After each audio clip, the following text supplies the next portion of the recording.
नमस्कार दोस्तों, मैं युवा द सॉल्यूशन इससे आज हम लोग बात करने वाले हैं इलेक्टोरल बॉन्ड के बारे में।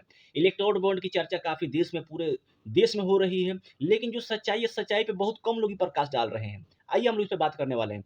इलेक्टोरल बॉन्ड 2018 में लाया जाता है और 2018 में इसको कहा जाता है एक संवैधानिक चंदा के रूप में जो कंपनियाँ हैं राजनेताओं को देगी और राजनेता इसको चंदा को लेके अपना ये राजनेता के रूप में काम करेंगे। लेकिन इसका तो रूप कुछ और ही हो गया है।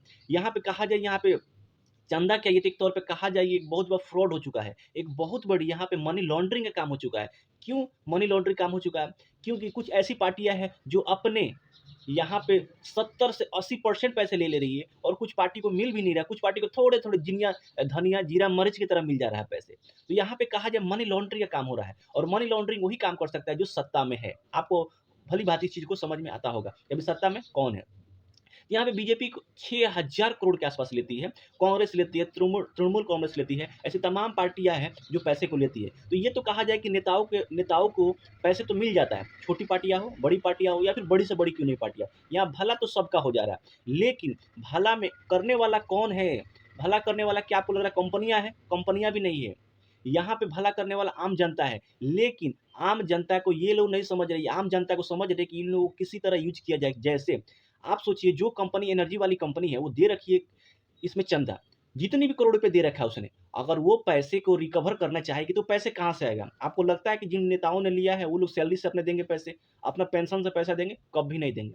क्या आपको लगता है कि जो कंपनी ले रखी है वो पैसे फिर रिकवर नहीं करेगी? कभी नहीं करेगी। तो वो कंपनी जो एनर्जी वाली कंपनी वो क्या करेगी, आके पैसे आम पब्लिक से वसूलना स्टार्ट करेगी। तो कैसे वसूलेगी? तो अपना जो भी प्रोडक्ट होगा उस पे रेट बढ़ा देगी। अब जो रेट बढ़ाएगी तो आम पब्लिक को देना ही देना है। मेडिकल कंपनी, कोई फार्मा कंपनी अगर वो पैसे दे रही है इसमें, तो वो क्या करेगी? अपने फार्मा पे प्रोडक्ट बढ़ा देगी रेट बढ़ा देगी। अगर उस प्रोडक्ट पे रेट बढ़ाती है, तो ये पैसे कौन देगा? आम पब्लिक देगी ना। ऐसे जितनी भी तमाम कंपनियाँ हैं। उसके बाद ये ले लीजिए आप वेदांता वाले साहब का, तो कहने मतलब जितने लोग हैं, ये सारे लोग क्या करेंगे? आम पब्लिक से पैसे को रिकवर करेंगे और रिकवर करेंगे तो पैसे आम पब्लिक देगी, तो पीस कौन रही है? आम पब्लिक। लेकिन सच्चाई कुछ और है, दिखाया कुछ और जा रहा है यहाँ पे। तो क्या किस उम्मीद से आप विकसित भारत की उम्मीद कर रहे हैं यहाँ पे? यहाँ पे विकसित भारत की नहीं, यहाँ पे अमीरों की भारत क करने की बात की जा रही है। 2047 तक अमीरों को भारत बनाने की बात किया जा रहा है यहाँ पे। यानी गरीबों को इतना चूस लिया जाए, गरीबों पे इतना अत्याचार कर दिया जाए कि गरीब वाले या तो सुसाइड कर ले या फिर अपने आप को खत्म कर ले और जो लोग बचेंगे वो लोग अमीर कहा जाएगा, विकसित भारत कहा जाएगा। आपको लगता है कि इस तरह से विकसित भारत का विकास होगा? कभी नहीं होगा, कभी नहीं होगा। जितना भी पैसा दिया गया, वो जितना भी पैसा था बियरर मनी था। बियरर मनी पता है आपको? बियरर मनी का मतलब ये होता है, जैसे आपने देखा होगा ₹100 के नोट पे उस पे लिखा रहता है, आई प्रोमिस पे द बियरर ऑफ ₹100 यानी मैं धारक को ₹100 अदा करने का वचन देता हूँ।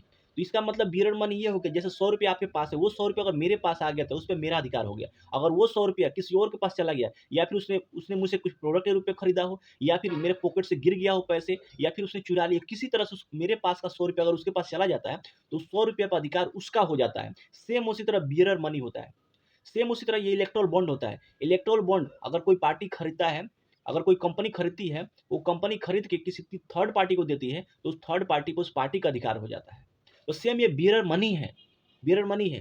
तो ऐसी तमाम कंपनियों का नाम आया है सामने, लेकिन सुप्रीम कोर्ट का कहना है कि जो यूनिक नंबर है, जो यूनिक कंपनियाँ हैं, इतने करोड़ जो जो बड़ी-बड़ी कंपनियाँ उन लोगों का नाम आप क्यों नहीं दे रहे हैं? छोटी-छोटी कंपनियों का तो आपने नाम दे दिया है, वो तो दिख रहा है सबको, लेकिन बड़ी कंपनियों का नाम नहीं दे रहे हैं आप। तो सुप्रीम कोर्ट इसको आगे-पीछे करने का काम कर रही है। तो सुप्रीम कोर्ट इसको फटकार पे फटकार लगा रही है कि एसबीआई अगर आप इस चीज़ को नहीं सही से करते हैं, तो हम आप पे सख्त कार्रवाई कर सकते हैं। लेकिन एसबीआई ने कहा ठीक है साहब, हम जल्द इस पे करने वाले हैं। और देखिए कि जल्द ही हो सकता है कि आपको इलेक्टोरल बॉन्ड की और भी सच्चाइयाँ सामने आए कि जो बड़े-बड़े हस्ती है उन लोगों का सामने नहीं आया नाम, क्यों? क्या उन लोगों ने कर्ज़ा नहीं दिया होगा? अब अब दिया भी हो सकता है, नहीं भी दिया हो सकता है, लेकिन लोगों का अनुमान ये है कि ये जो भी बड़े-बड़े लोग हैं जैसे अंबानी या अडानी साहब हैं, इन लोगों ने पैसा डायरेक्ट अपनी कंपनी के नाम पे न देके सेल कंपनी के माध्यम से दिया होगा। सेल कंपनी जानते हैं क्या होता है? सेल कंपनी का मतलब ये होता है कि कोई कंपनी है रजिस्टर्ड करा लीजिए, उसका कोई प्रोडक्ट नहीं रहता है, बस ऐसे गवर्नमेंट की नज़र में रहता है कंपनी है और उस तरह से ये पैसे दे दी जाता है। बाद में देखेंगे वो कंपनी एक तरह पे फ्रॉड कंपनी होती है।